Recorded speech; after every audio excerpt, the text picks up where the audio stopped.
Welcome to morning మన్నా. నేటి వాక్య దర్శనం కొరకు హబక్కూకు గ్రంథం 3వ అధ్యాయం 18వ వచనం. నేను యెహోవా యందు ఆనందించెదను, నా రక్షణకర్త అయిన నా దేవుని యందు నేను సంతోషించెదను. మరొకసారి హబక్కూకు గ్రంథంలో నుండి అనేకమైన పరిస్థితుల గుండా దేవుడు మనల్ని నడిపిస్తున్నప్పుడు దేవుని పట్ల, దేవుని యందు మనం ఎలాంటి ఆనందాన్ని కలిగి ఉండాలి, సంతోషాన్ని కలిగి ఉండాలి అన్న విషయాలు ఈ ఉదయకాల సమయంలో 4 ప్రాముఖ్యమైన సత్యాలు దేవుని వాక్యం నుండి మనం నేర్చుకోవాలి. నెంబర్ 1, మొట్టమొదటిది దెర్ ఈజ్ ఎ లాస్. నష్టము, కోల్పోవటం గురించి ఆ పై వచనంలో దేవుని వాక్యం మనకి జ్ఞాపకం చేస్తూ ఉంది. దేవుని వాక్యంలో 17వ వచనంలో మనం ఆలోచన చేస్తే, పూలు లేకపోయినా, పండ్లు లేకపోయినా, పంట లేకపోయినా, పశువులు లేకపోయినా అనేక సార్లు మనకు లేని పరిస్థితులు మన జీవితాల్లో వస్తూ ఉంటాయి. ఇలాంటి పరిస్థితులు లేనప్పుడు దేవుని వాక్యంలో నుండి మనం జాగ్రత్తగా ఆలోచించాల్సింది, మనము లేని వాటి మీద దుఃఖపడాల్సిన అవసరం లేదు, కానీ వాటివన్నిటి వెనక దేవుడు ఉన్నాడు. Where there is a loss there is a Lord. దేవుడు మన పక్షాన ఉన్నాడు అన్న సత్యాన్ని మనం గ్రహించినప్పుడు అన్నీ ఉన్నవగానే మనము ఆనందించడానికి అవకాశం ఉంటుంది. ఈ సత్యాన్ని మనం గ్రహించాలి. మనం ఫ్రిడ్జ్ తెరిచినప్పుడు ఆ ఫ్రిడ్జ్లో తినటానికి ఏమీ లేకపోయినప్పటికీ, ఆ ఫ్రిడ్జ్లో ఏదో ఒక వస్తువు రాబోతుంది, ఆహార పదార్థాలు రాబోతున్నాయి, అవి సమకూర్చబడుతున్నాయి అన్న నిరీక్షణ ఎలాగైతే మనకు ఉంటుందో, మన వెనక దేవుడు ఉన్నాడు, వాటిలన్నిటినీ నెరవేర్చగలడు అన్న సత్యాన్ని మనం గ్రహించాలి. నెంబర్ 2, రెండో విషయం, ఇట్ ఈజ్ ఎ లీన్. ఆధారపడటం. ఎవరి వైపు తిరగాలి? ఇటువంటి భయంకరమైన పరిస్థితులు, ఏమీ లేని పరిస్థితులు మన జీవితాల్లో వచ్చినప్పుడు మనం ఎటువైపున ఆధారపడటానికి ఏ ప్రక్క తిరుగుతున్నామో అది చాలా ప్రాముఖ్యమైనది. కొంతమంది స్నేహితుల తట్టు చూస్తారు, మరికొంతమంది డబ్బు వైపున చూస్తారు, మరికొంతమంది పరిస్థితులకి, ప్రభుత్వం వైపు చూస్తూ ఉంటారు.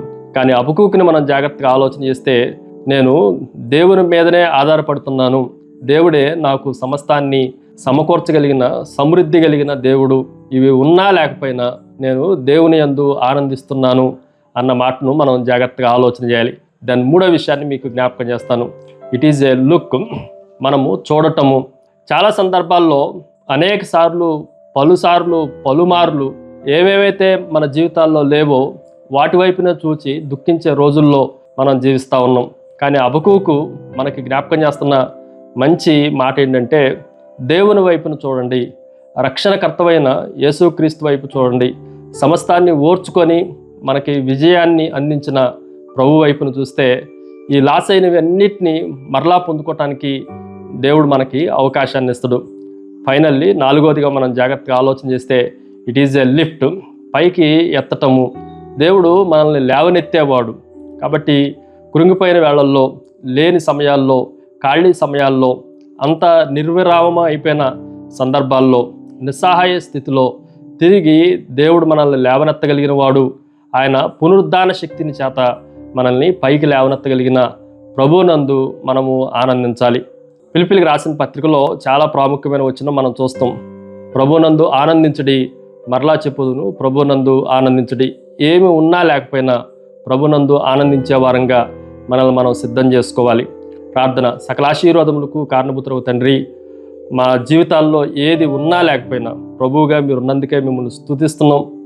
మాకు పంట లేకపోయినను, తిండి లేకపోయినను, పుష్పం లేకపోయినను, ఫలములు లేకపోయిను, పశువులు లేకపోయిను, ప్రభువు ఉన్నాడన్న ఆనందంతో, సంతోషంతో మేము జీవించడానికి కృపను అనుగ్రహించమని యేసు నామమున అడిగి వేడుకొంచున్నాం తండ్రి.